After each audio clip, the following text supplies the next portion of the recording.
Hello and welcome to Campus Guard's webinar, AI Privacy, What Happens to Your Data when when you use AI tools. My name is Kathy Staples. I'm the marketing manager at Campus Guard. We are recording today's session, so look for an email with the link to the recording on the next day or two. If you have any questions, please enter them into the chat and we'll answer as many as we can following the presentation. We want your feedback about today's content, so please complete our brief survey after the session has ended. Today, we're covering what actually happens to your data when you use AI tools, the privacy considerations under PCI DSS, HIPAA, FERPA, GLBA, and other regulations, and walking through our 6-step framework for building an organizational AI data policy, plus a lot more. Let's get started by introducing today's presenters. Kyle Smith is a security advisor team supervisor at Campus Guard. He has an extensive background in the compliance field and over 25 years of direct experience in higher education, 8 years in PCI governance, and several years of providing guidance as a qualified security assessor. Allison Zwaszka is a senior customer success manager at Campus Guard and is responsible for coordinating the delivery of PCI compliance and other IT security services. She manages client relationships and ensures consistently excellent service across every engagement. And with that, I'll turn it over to you, Kyle and Allison. Fantastic. Thanks, Kathy. Well, hi, everybody, and welcome. Before we get right into it, we actually are going to start with a quick poll to see how many tools we think we have used just this week, right? We'll give everybody a minute or two to fill that out.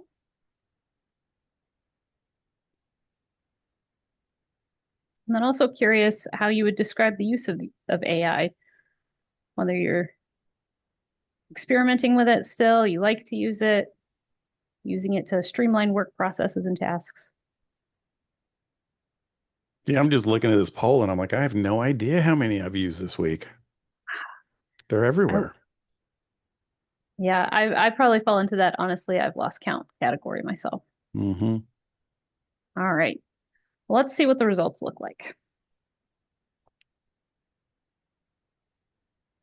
Ooh, interesting. Okay, so more than half have just identified using one or two tools this week. A few fall into that 3 to 5 bucket. I've got a few friends with me in the I've lost count category, and then a few in that autocorrect doesn't count.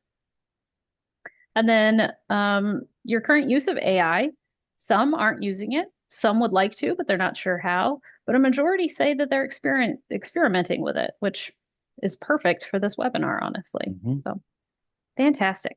All right. Well, thank you all for that response. That helps us as we go into this, and hopefully all of this will be relevant for you. But I do have a small confession, and Kyle, it feels like you should know this, right? So last week I used ChatGPT to help me figure out how much of my new puppy's behaviors are things that she's either going to grow out of or things that I need to start thinking about for training before the she trained us situation occurs.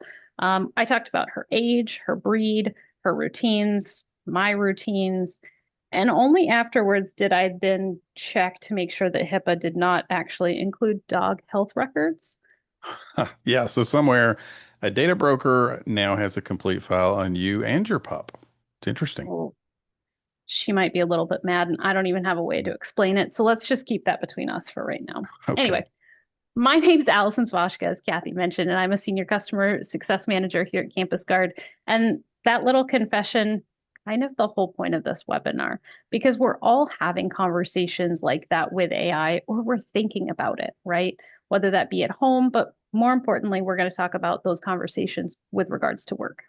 Absolutely. And I'm Kyle Smith, the security advisor here at Campus Guard. My day job is compliance assessments, which means I live in that gap between two things, what people think happens to their data and what actually happens to it, which are two very different places. So here's our question for the hour. You know what you typed into AI. Do you know where it went? And here's something to keep you in your seat. Somewhere in the settings right now, there is a toggle. There's one toggle. And at least for one of the major AI tools that we'll talk about, that switch is the difference between your conversations being kept for 30 days or for 5 entire years. Yep. And most people have never seen it. By the end of today, you'll have found it and flipped it live. together. That's the promise. And one more promise to add to that, this is not going to be an hour of the robots are coming for you, doom and gloom. We like these tools. We use these tools ourselves. We just want to make sure that you're not feeding them your secrets. Absolutely. All right, here's the plan. 5 stops and then your questions. First, the AI landscape, a quick lay of the land. Second, how these tools collect your data. There are 3 layers, and most people only know about one. Third, we follow the data. Where does it actually go after you hit enter? Some of it travels further than your luggage. Fourth, we'll talk about your rights in the law, GDPR, CCPA, FERPA, HIPAA, and the new EU AI Act in plain English with minimal suffering. Fifth, we'll also talk about the payoff. That's where that practical protection comes into play. We'll talk about the settings, the habits, and the policy steps itself, including that toggle hunt that I just promised you.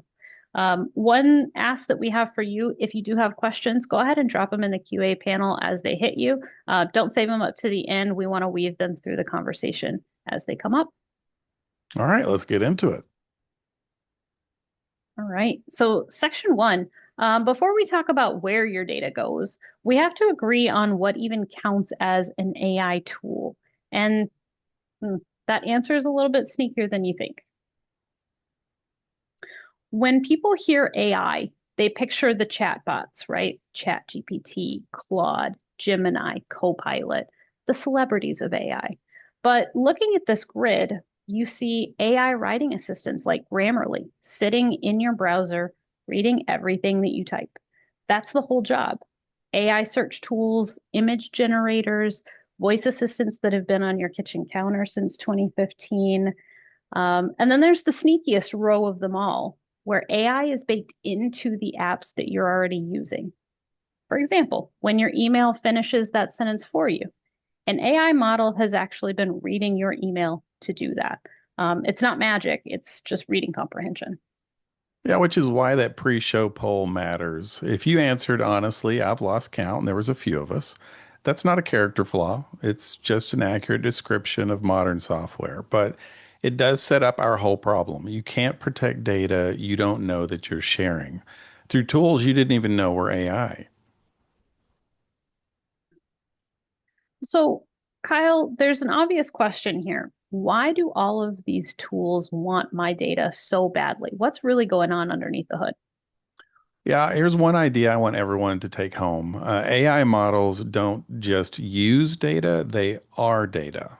So these systems learn to write and reason by digesting billions of examples of human text. The data isn't something they just use and throw away, it's what they're made of.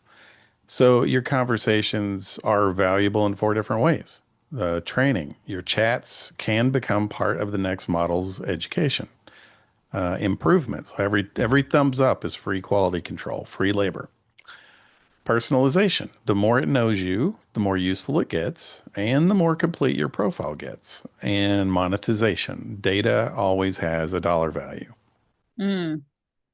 So that means that old rule still probably holds. If the product is free, you are the product.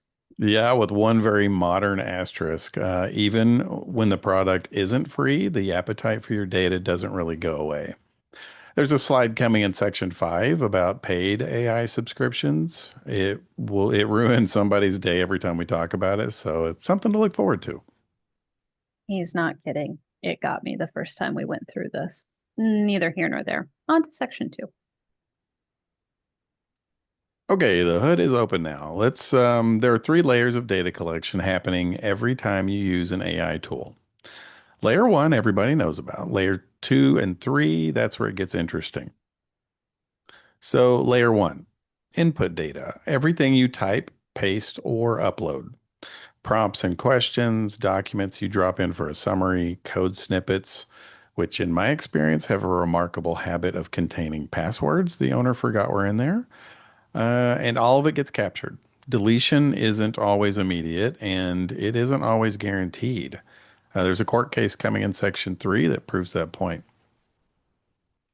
So, listen, I like to put faces onto scenarios. It helps me understand them. So let's put some faces on this because data input sounds kind of harmless until you think about what the people are actually doing. For example, theoretically, of course, someone pastes an entire financial report into a chatbot and asks for a quick summary, a highlights, if you will. Maybe a clinician types real patient symptoms into a draft in order to draft that note a little bit faster. And my personal favorite, we've all either been there, done that, or know somebody. But somebody asks AI to soften the tone of an angry email to their coworker, Brenda. They paste in Brenda's entire name, right? The whole story, 3 years worth of grievances, all of it. Yeah, and now Brenda is in a training data set. Sorry, Brenda. So I guess that kind of leads to there's a quiet gut check that needs to happen, right? And nobody has to answer. We can all just sit with our own response. But have you ever typed something into an AI tool that you wouldn't want your boss, your client, or a regulator to read? And that's why the red banner on this slide is our rule for the rest of the hour. Assume everything you type is stored and potentially readable by a real person.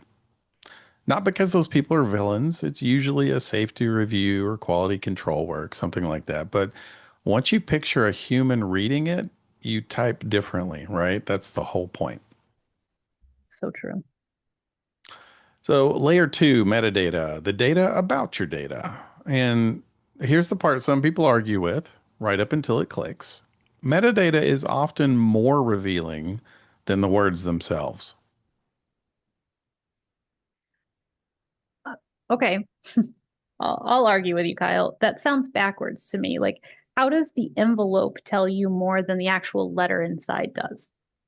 Yeah, try this one. Say, I never see a single word that you typed. All I have is your IP address, your device, and your usage pattern.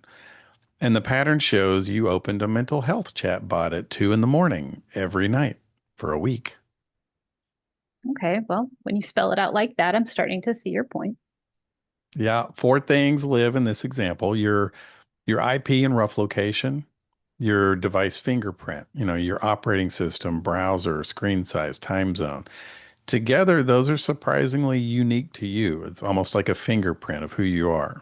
Your usage patterns, so your session history, how your topics flow from one to the next. And here's the catch. Even providers with strong promises about your content or data are almost always still collecting this layer. So read closely at the agreements and you'll see the promises about what you typed, almost never about the envelope. Okay, layer three. This is the one that gets the audible gasps at times. Follow the arrows. You ask a question, the AI stores the conversation. Human reviewers may read it and label it, and then it flows into the training pipeline for the next model. If your chat contains any data about yourself or your job you wouldn't want to be public, it's now flowing into the training data where it could exist forever. So, three things to sit with. For most consumer tools, this is the default. It runs unless you turn it off. Real humans may read your chats along the way. And the big one, opting out is not retroactive. The switch stops future collection. It can't reach back into a model that's already trained on you. So it kind of sounds like trying to get the eggs back out of the baked cake. That yes, actually, that's a perfect analogy. Spot on. Yeah, once your data is baked in, you can't unbake it. So hold on to that cake analogy. It will reveal a lot as we go through this. All right. Well, maybe now it's time. Let's play with some numbers here. And Kyle, what makes these different from the usual scary webinar statistics? Well, one, these aren't survey answers where people tell a researcher what they wish were true. These are from observed behavior. Cyberhaven Labs looked at real usage across 1.6 million workers. Three findings here that we're showing. 27% of the corporate data going into all AI tools is sensitive. And a year earlier, that number was 11%. So it more than doubled. And then 11% of everything pasted into just ChatGPT alone is confidential company data. And then this really reframes the whole problem. Less than 1% of employees actually cause 80% of the leaks. Well, okay, based on that last one, it makes it sound like it's not an everybody is the problem. It's really a small group problem. Is that right? Right. Yes, absolutely. Which changes the whole solution, right? You don't need to ban AI for everyone. And honestly, bans backfire. People don't stop using AI. They just move to personal accounts on personal devices where you have zero visibility. A horrible idea. We call that shadow AI. What actually works is targeted controls and good training, which conveniently is the entire back half of this webinar. Fantastic. All right, so moving into section 3, um, learning where my data goes, right? So I type my prompt, I hit enter. The little dots do their thinking dance on my screen. Now, Kyle, narrate for me the journey that that data takes. Well, it goes on a surprisingly long trip. Your prompt leaves your device and lands on the AI company's servers, which, fun fact, usually aren't even their servers. They rent space from cloud providers like AWS or Azure. And then from there, it branches out. It goes to third-party subprocessors, the vendor's vendors, so to speak, and into the training pipeline we just talked about. And when I say subprocessors, I don't mean two or three, I mean dozens. And each one of those subprocessors may have their own tree of subprocessors. OpenAI publishes its list publicly, which is helpful. Look it up sometime, it's quite the read. So, my quick question about my dog Rio really just goes through maybe 10 companies before it's even done. So, my data has a better travel schedule than I do. Oh, yeah, it's seen more data centers than any of us ever will. Um, so, three call outs at the bottom of this slide: retention, anywhere from 30 days to forever, depending on the setting. Subprocessors, every one is its own link in the chain with its own security, its own data agreements, its own subprocessors. You're only as safe as the weakest one. And then government requests. Providers can get legal orders to hand over user data. So if any of you do vendor risk assessments, that last one belongs in your threat model. Yeah, I can feel the GRC teams or maybe those who manage those third-party vendors nodding through the screen right now. Right. Requirement 12.8, friends. I see you. Same discipline you already know, just a new kind of vendor to point it at. Fun. All right, so here's where we did some of the unthinkable, right? We actually went and we read some of the privacy policies so that you don't have to save you time. But Kyle, there's 4 providers, and we tried to put it in plain English. Walk us through it real quick. Yes. So this is just a quick summary of what we found in plain English. OpenAI and ChatGPT, consumer chats train the model unless you opt out. Deleted chats are gone in about 30 days. Business and API data is not trained by default. Google Gemini, human reviewers may read your chats, and if a human reviews your chat, it will get copied out of your account and kept up to 3 years, even if you delete it. There's a setting called Keep Activity. It's on by default, and it feeds the training. So when it's turned off, though, Google will still retain it for about 72 hours. The default auto delete is 18 months with Google Gemini. Microsoft Copilot. Enterprise accounts are excluded from training, but Consumer Copilot now trains on your chats by default. Quick side note, this just came up yesterday in an article. They're talking about merging the Consumer Copilot and the Enterprise Copilot together. So I'm not sure how that's going to impact data privacy. I'm not sure how they're going to manage that. So stay tuned. And then Anthropic's Claude. Allison, this is your toggle. The one from the opening? Oh, okay. Remind me what the toggle actually does. I know we're excited about it, but what does it do? So excited. Since late 2025, Claude trains on consumer chats unless you opt out. And here's the part that sort of stops people cold. If you opt out, your data is kept for 30 days. Leave the default on 5 years. So one toggle, 60 times the retention, and most people clicked right past it at sign up. Nice. And we are going to flip that one together. It's going to be a group activity coming a little bit later, so stay with us. But in the meantime, Kyle, zooming out, the four providers with four different policies, is there a pattern at all?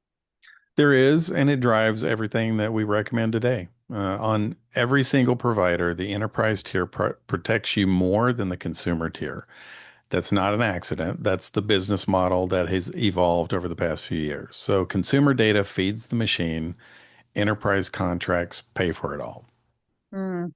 And I'm drawn to that pin down at the very bottom, that these policies are constantly changing, right? Two of the four of them just rewrote theirs within the last year. Now, while we did check them against the latest versions before doing this webinar, I would encourage all of you to go and check them rather than just relying on our word. Okay, the philosophical one, GDPR, gives me the right to be forgotten. So can AI actually forget me, Kyle? Well, legally, you can ask. Practically, remember the cake analogy? I mean, an AI doesn't store your data in neat rows that you can delete. Training merges your data into the AI model. So there's no Allison row to pull out. There's just cake, and you're somewhere in it. And retaining a whole model from scratch to remove one person would cost millions. So in practice, it's basically never going to happen. Okay. And if memory serves, there was a court case not that long ago about this. Yeah, it's very similar. May 2025, the New York Times lawsuit against OpenAI. A federal court ordered OpenAI to preserve all ChatGPT logs indefinitely, including chats that users had already deleted. So sit with that. Millions of people hit delete, and a court order quietly said, no, keep it. That order got lifted in October 2025, and normal deletion came back, but that lesson doesn't expire. Even deleted data can get frozen by a lawsuit outside of your control and outside the provider's control as well. Boy, the more you say that, the more it sounds like the delete button is really a delete request button. Yes, a strongly worded suggestion. Lovely. All right. So section 4, the law section. I know that that's usually the phrase that on a Wednesday afternoon or late in the morning, it can kind of be the damper. But here's the deal. Kyle told me he promises to keep it in plain English for those of us that don't have a law degree. And there is that live activity at the end, that dog toggle hunt. So stick with us.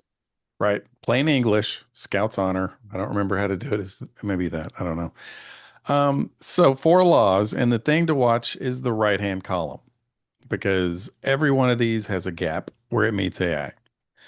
Your rights exist. They put a lot of effort into these laws, but these gaps are worth looking at.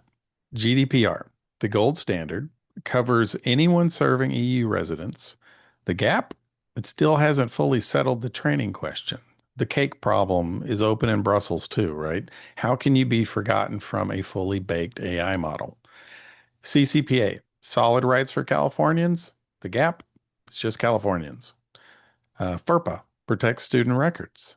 The gap that worries me most is a lot of schools haven't realized that an AI tool touching student work is a FERPA situation. That law is from 1974. It did not see chatbots coming. And HIPAA, strict on health information, but consumer AI tools are not HIPAA compliant. Not compliant, full stop. Okay. I know that a lot of schools are getting ready to go back into the fall semester, or maybe they've already started. So FERPA and student records may have caught their attention, but I heard a really big red flag when you said not compliant with HIPAA. What do you mean not compliant, full stop? Well, if a staff member types real patient information into free ChatGPT, best intentions, just drafting a note faster, that's a potential HIPAA violation the second they hit enter. There's no business associate agreement in place, which is a requirement for HIPAA. And there's no exception for, but it was really convenient. So I checked. Hmm. Sure. Sounds kind of like that compliance customer service oops moment we often Right. find. All right. So now during the prep of this, Kyle told me, and I quote, if anyone remembers one slide today, it should be this slide. No, no pressure to the slide itself. Right. This is the hinge of the whole hour, in my opinion. Everything before now was privacy as a concern. This slide is where it becomes a legal liability. The moment certain data touches an outside AI tool. So you have four different categories. PCI DSS, which is my home turf. Picture the most helpful person in your business office. They paste a customer's card number into a chatbot to clean up or sanitize a refund email. That's the whole incident. The AI tool may have just entered your cardholder data environment, and your next assessment just got way more interesting. So, all of my customers, please don't do that. HIPAA, patient details, reportable disclosure, no agreement with the vendor, like we just covered. FERPA, grades, advising notes, disciplinary records sent to an outside AI with no school official agreement. That's unauthorized disclosure. And then GLBA, higher ed, this one's got your name on it. Financial aid and bursar data falls under the safeguard rule. Outside AI processing needs documented vendor controls. Okay, the more we've gotten into this, the more I want to stop using AI. But we said that this wasn't going to be the robots are scary kind of situation. So help me understand. Right. No fear mongering. The real takeaway is actually quite boring, which is how you know it actually works. Just classify your data and send regulated data only to tools with the right controls. The newsletter draft, do whatever you want. Anything on this slide, only use enterprise controls or it doesn't go in. That one sentence is basically an AI policy. Fair enough. So, one more law, the newest and biggest, the EU AI Act. And I can feel the US folks reaching for their not my problem button. So, let me move that button away from you. Hands off the button. Heard. Because, yeah, exactly. Because it reaches across borders. International students, study abroad, EU based online learners. If your institution serves EU users, this can apply to you. So the fast tour, it's risk based. So the riskier the way you use AI, the more rules you have to follow. It sorts AI into four tiers, from usage so dangerous that there's just banned outright, down to low risk usage with almost no obligations. So fines up to 35 million euros or 7% of global revenue, which makes GDPR fines look like a parking ticket. The rule for general purpose models, the ChatGPTs, Claudes, Geminis, that's been live since August 2025. That part isn't coming, it's already here. The timeline shifted for higher risk usage. May 2026 agreement called the Digital Omnibus pushed the high risk deadlines out. So standalone systems moved out to December 2027, embedded systems to August 2028. And to add to that, Kyle, there is one phrase in this act, right, where everyone in education should be underlining because I think education is named high risk domain. Exactly. AI in admissions, grading, exam proctoring, that's the heavy requirements tier. So if any of that is on your roadmap, that 2027 date is a little extra runway to build it up right. It's not a snooze button. Okay. All right.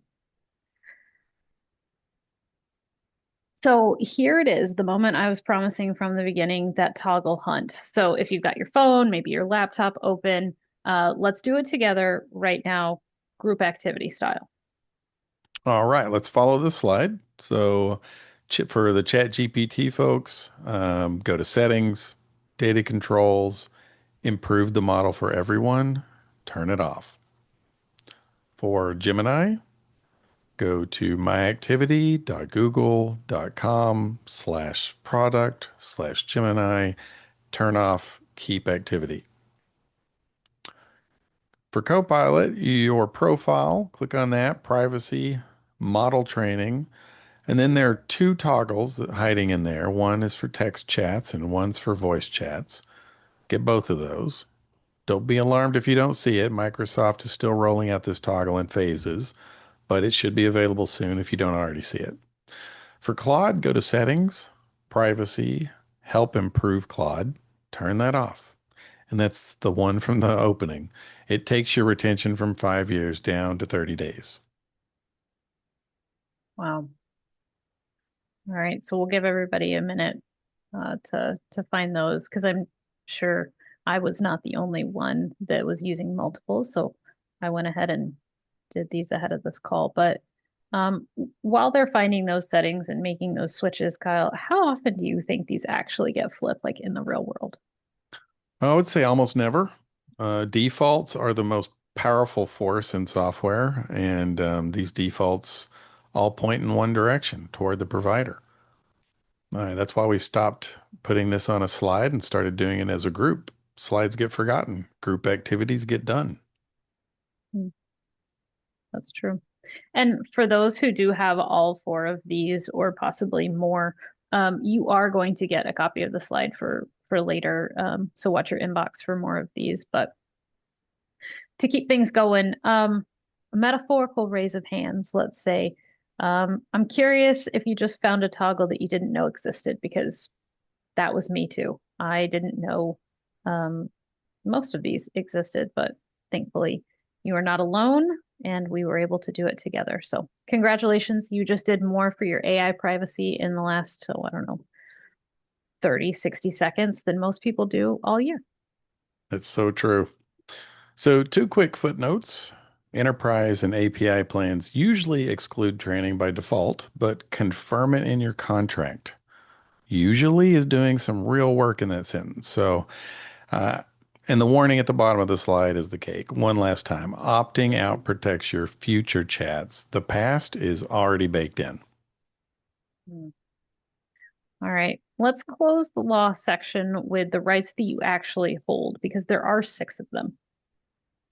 Yeah, the right to know what's collected, the right to access, so get a copy, the right to delete, with the training asterisk we've beaten to death, the right to consent, so opt in or opt out, the right to portability, so your data to go, and the right to object, including to automated decisions about you. Yeah.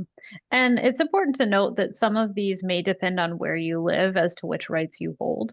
But the assembly instructions vary, so as promised, every provider has a privacy request process, though. And just knowing that these exist makes you light speed ahead of most users. And then the links are going to be on the resource slide at the end. All right, home stretch, folks. And honestly, this is the reason why we built this whole webinar, right? So everything up until now is what's happening.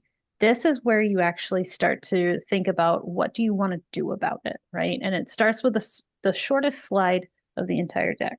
Hold on for it. Here you go. If you've been half listening, maybe cleaning out your inbox, listen, it happens to the best of us. I won't take it personally. But this is the 10 seconds I'm going to ask you just to quickly look up, because it's one slide and it's one sentence. Yeah, never type into an AI tool anything you wouldn't be comfortable seeing on the front page of a newspaper. And that's it. That's it, folks. The golden rule of AI, if you will. But here's what I love about it, right? It compresses this whole 34 minutes so far into one question, whether it be training, reviewers, subprocessors, subpoenas, all of that kind of gets put on hold. And just think before you hit enter, asking yourself one question: front page worthy? If you hesitate, even a quick flicker, generalize it, right? Paraphrase it, make those numbers a little bit more generic, or just don't use AI for that situation. Yeah, and steal this slide, put it in onboarding, tape it up in the break room right next to the passive aggressive note on the refrigerator. I mean, it's just one of those things that it will change more behavior than a 50-page policy ever will. Absolutely. By the way, that note on the refrigerator looks different for those of us who work from home, but nonetheless. All right, we'll talk about the golden rule kind of in two columns, right? And on the do side, we have a few. Opting out of the training, we already did that together. That was our toggle. Use fake examples if you test tools. Maybe Brenda becomes a coworker, right? Those numbers become made up numbers. Actually skim the privacy policies. I know that this isn't the most exciting stuff, but there's a 2-minute trick for you. If you search the documents for the words training and share, those two searches tell you most of what you probably need to know. And then use the enterprise tiers for sensitive work. And of course, delete your history regularly. Yeah, and the don't column, which is less of a list and more of a museum of things that have actually happened. So don't paste confidential documents or client data. Don't type real patients, students, employee information. Don't include passwords or API keys. I have seen some things. Don't trust AI output with personal data in it without checking it. Because when these models are wrong, they're wrong fluently. And don't assume temporary means not stored. We have a court case for that. Absolutely. All right, so now's the part for everybody who owns policy at your organization or institution. Here's the 6-step framework that we mentioned. Kyle, walk us through it, and where do people usually fall down on this? Step one, inventory. Catalog every AI tool that's in use, both sanctioned and shadow AI. This is where most institutions stumble because the honest answer to, what AI are we using is always more than we thought. I've never once seen that list come back smaller than expected. Step two, classify, right? Classify the data, the sensitivity levels, clear rules on what data can touch outside AI. Step three, negotiate.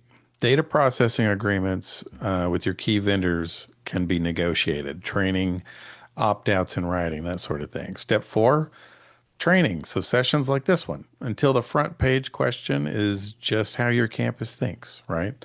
Step five, monitor tools that watch for sensitive data heading to AI tools. Step six, review quarterly, because if today proved anything, it's that none of this sits still. And playing devil's advocate, Kyle, while I agree with all of that, and it's all important, if somebody can only do one of those this quarter, what would you recommend starting with? Oh, inventory every time. You can't govern what you can't see, and most campuses are governing blind. All right, fair enough. And now this is going to be the slide that Kyle promised ruined somebody's day. It's the privacy tier list from top to bottom. Right, top tier, best privacy, local, on-premise AI, open source models on your own hardware. The data never leaves the building. There's no promise to trust because there's no trip to take. This requires hardware investment, but it's worth it from a privacy perspective. The second tier, the enterprise plans that we've talked about, contractual isolation, no training on your data, actual audit logs. This is the floor for regulated work. No confidential data beyond this tier. The third tier, here it comes, paid consumer plans. Because everyone, hear this, paid does not mean private. ChatGPT Plus and Claude Pro, they often carry the same training defaults as the free versions. You're not paying for privacy, you're paying for capacity and features. So that starts, the privacy stuff starts at the team and business plans. Yeah. And that bottom tier, we'd say use with caution, right? Free consumer tools, your training's on by default, there are fewer controls. And again, we use these tools ourselves, so we're not telling you not to do something that we also don't do ourselves. But knowing the risks are important. But the discipline is simple, right? Matching the tier to the task that you're trying to do. A marketing caption for a LinkedIn post that can ride anywhere. Employee records need to stay within the top two, right? There's no exceptions. It's never just this one time. Okay. Now, if you've ever worked with me or with Kyle, you know we love a good checklist, something to take home, an action plan, right? And so here we baked in one with 10 items for you. Opting out of the training for all four of those major AI tools. We did that live today together. Auto delete your chats at 30 days. Review the tools that you actually use, going back to Kyle's inventory. Never paste real customer, patient, or student data into consumer AI. Again, some of these feel like common sense, but always worth having on here. And then using enterprise tier for confidential work. Flip side of that is using a password manager so that your credentials physically can't wander into a prompt, like Kyle mentioned, and telling your IT team what AI tools you use. Again, you'll make their whole week. It helps them with that inventory task. And using incognito mode for personal queries on work devices. But number 9 belongs to Kyle. He's earned that one. Yeah, number 9 is sort of the sleeper hit on this whole list. Email your vendors. Ask them, do you use our data for training? And get the answer in writing. In my assessment work, the number of institutions that have actually reached out and asked like that, I'll be diplomatic. It's a growth opportunity. So it's one email, 15 minutes, and it turns a vague worry into a documented vendor position you can actually hold them to. All right. And then number 10 is to revisit this list quarterly, right? Because this stuff ages like milk on the counter, not like fine wine. Trust us when we say that. All right. Coming in towards the end, we've got 2 minutes with a crystal ball before we go. Kyle, send us into the afternoon with some optimism here. Happily. And it's real optimism. Like 2 of these may already be in your pocket. You have federated learning, AI that trains right on your device. Your raw data never leaves. So only the lessons learned are sent back to the model for training. This is rolling out to various apps and services as we speak. On-device AI, very similar, Apple Intelligence, Gemini Nano, Samsung Bixby, all of the processing stays local. And why that matters is it solves the whole training problem structurally, not with a promise. So you don't have to trust anyone if the data never takes the trip, right? Regulations, they keep speeding up in the US. The states are moving first. Colorado's AI Act, for one. The federal picture is still a little unsettled. Consent tools, those are growing up. So think nutrition labels for AI. Imagine actually knowing what you agreed to. Wild idea. I'm kind of looking forward to a future where maybe the fine print reads itself to me or something, but Yes. until we get there, right? Yeah, everything that you did in the last 15 minutes, that's the defense, right? It's already in your hands. So last content slide, the receipts, 2 real incidents, 2 recurring patterns. Samsung 2023, engineers pasted proprietary chip code into ChatGPT for debugging help. The company banned AI tools across the whole company within weeks. Metaverse's Avianca, also 2023, 2 lawyers filed a court brief citing cases that ChatGPT just made up. The cases did not exist, and the judge sanctioned the lawyers and their firm $5,000. I'm sorry, wait, my mind just got blown a little bit. The AI made up a court case, but it was filed by real attorneys in a legitimate federal judge was ruling. Yeah, and with total confidence, which is the lesson. When these models are wrong, they don't just hedge it, they're wrong in complete sentences with citations. So then the 2 patterns, and we're going to be careful here. These are documented recurring behaviors. They're not single events. So healthcare staff drafting clinical notes with real patient info, consumer chatbots, HIPAA exposure, no agreement, and educators running student work through outside AI for grading. It's a FERPA exposure, no school official agreement. Both are scrambling to write AI policies right now. My advice, be the institution whose policy actually has a publication date and not an incident date. Great advice. So, key takeaways. We've covered a lot. We're not going to recap all of it. Instead, just three questions because questions travel better than answers. So, take these back to campus and ask them out loud. Yeah, absolutely. So first question, do we know where our data goes, right? With every tool, with every prompt, every upload. And if the answer is kind of, or maybe not really, I think then you know where to start. That inventory task is calling. Yeah, and question two, which of our data should never touch consumer AI? Cardholder data, that would be one. Patient info, student records, financial aid data. If you can't answer that in one page, that's your classification exercise calling. And it's the highest leverage page your AI policy will have. Yeah. And then that last question, when do we check again? Because the policies, even those toggles, the law that we cited today, that's changed and will consistently be changing. So, um, you know, one of them changed twice in the last 18 months. So put a quarterly review on your calendar or, you know, someone else's calendar within your team to help you remember. But before this webinar fades, like put it in your calendar. All right, and everything we cited lives on this slide. Provider controls, the EU AI Act tracker, FTC guidance, and a few genuinely useful tools. So let's talk about a quick action plan. Before you close this window, do the toggles that we talked about, which most of you probably already did or at least looked at. You're already ahead of schedule on an action plan, so savor that one. This month, run the AI inventory we talked about. It's just one survey, one honest question, and have a willingness to be surprised.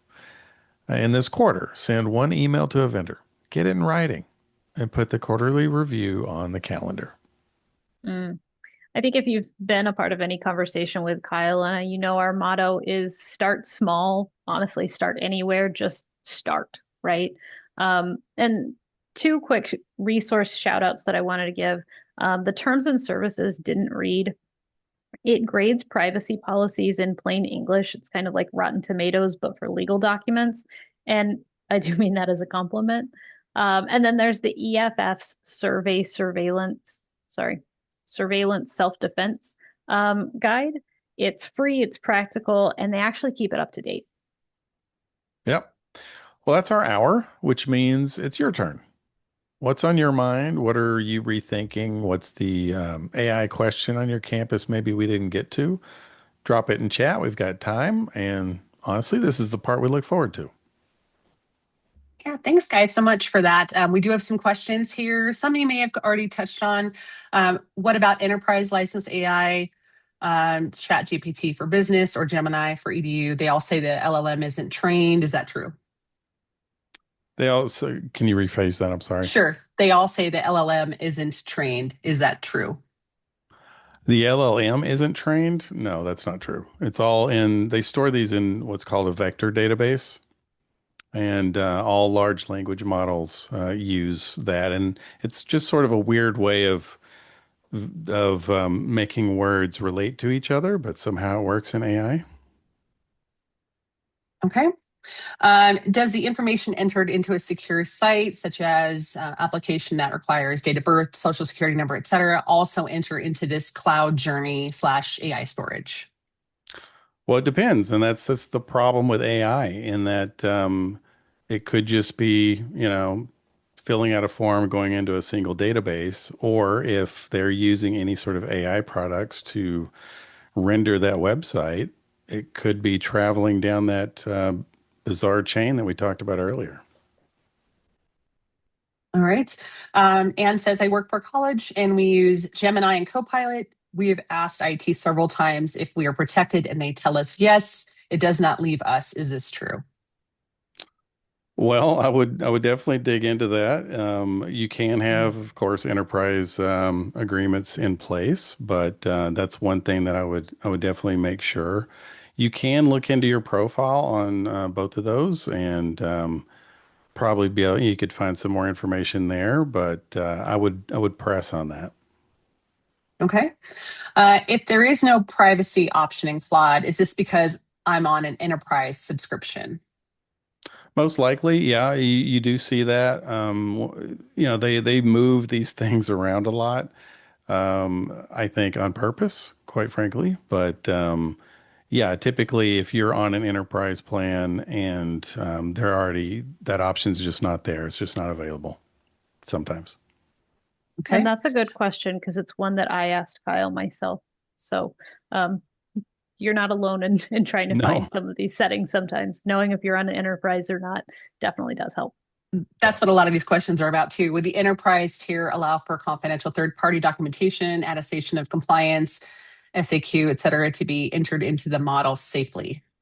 yes, in an enterprise plan like that, you can do that because everything is protected in your tenant.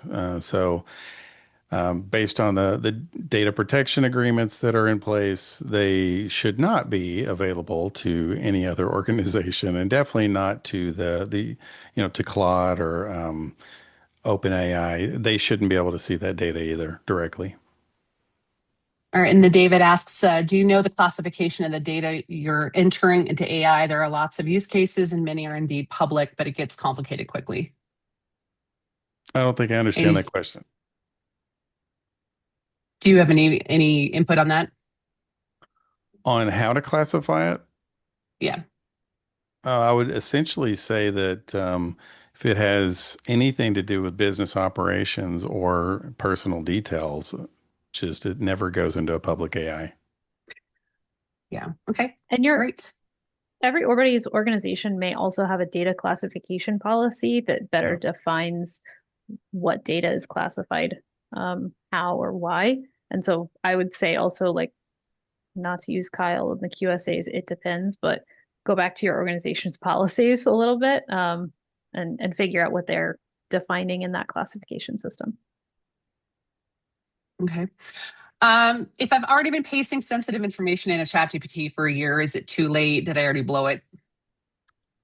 Well, it depends. That's a good question. And that's something that we've been trying to figure out. And I don't know if there's a clear answer for that. I would say reach out to ChatGPT and see if you can have that purged. But I don't um, I don't know if there's a whole lot you can do about it. Also, kind of to me, it feels like I know I should be eating more vegetables, but I had pizza for dinner despite that, right? So just because I did that yesterday, right, doesn't mean that tomorrow or starting today, right now, I know better and I do different behaviors and interact with the AI tools in a different way. So don't beat yourself up. Just make Right. sure that going forward, you're also very cognizant of what you're doing and why. And flip that toggle. The toggle. What about AI note takers in meetings? The ones that auto join and transcribe, are those safe? Well, again, it depends, if there's an enterprise agreement or if it's a free, which there are a lot of free AI note takers. So um, make sure you read that agreement closely and they actually provide some level of data protection. Right. Okay. How is this different from Google or Facebook already having all of my data? Hasn't that ship sailed already? Well, that's a good question. I would say it's a different kind of data. One thing with Google and Facebook is they are obsessed with that metadata that we spoke about, right? And so, like everybody thinks that Google listens to them or Facebook listens to them and that sort of thing. But essentially, the methods that they use with metadata are so good at predicting your usage patterns in the future. Um, right. So, yeah, you get what I'm saying. So, just flip the toggle, and hopefully, you can, shore up some of the data about you that's leaving. Okay, great. Is there an AI tool you'd actually recommend for sensitive work?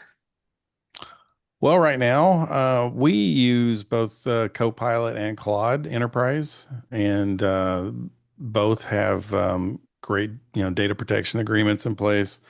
I would say Claude, I would put them, even though I like Claude the most, Copilot is probably the safest because Copilot stays completely within our tenant.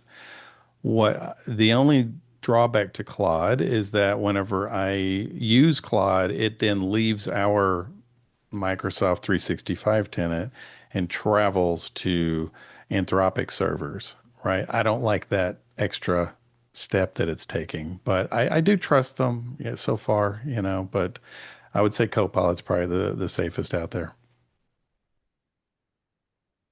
Okay, fabulous. We're a small shop with no budget for enterprise AI plans. What can we do for free? Well, every toggle that we flip today is free. So auto delete is free. The front page roll, right? You can apply that. Doing the inventory is free. Budget buys you stronger controls and monitoring, which are nice to have and worth it, as you grow. But really, the biggest risk reductions, they're on our checklist page, right? Start there. You're already ahead of most organizations with huge budgets, so that's where I would go. And, kind of going back to that, make it general, right? Yeah, If you can make some things a little bit less sensitive data, right, where you can in those other tiers, can't hurt. right. Great. That's all the questions we have. If you think of any later, feel free to reach out to us. And I just want to say thanks to Allison and Kyle for your very informative presentation, and to all of our attendees for participating in today's webinar. Just a quick reminder to please take our brief survey, which will launch immediately after the session has ended. Your feedback is extremely valuable to us. Please reach out to us again if you have any questions or need any consulting assistance. And have a great rest of your day, everyone. Thank you so much. Thanks, everybody. Thank you.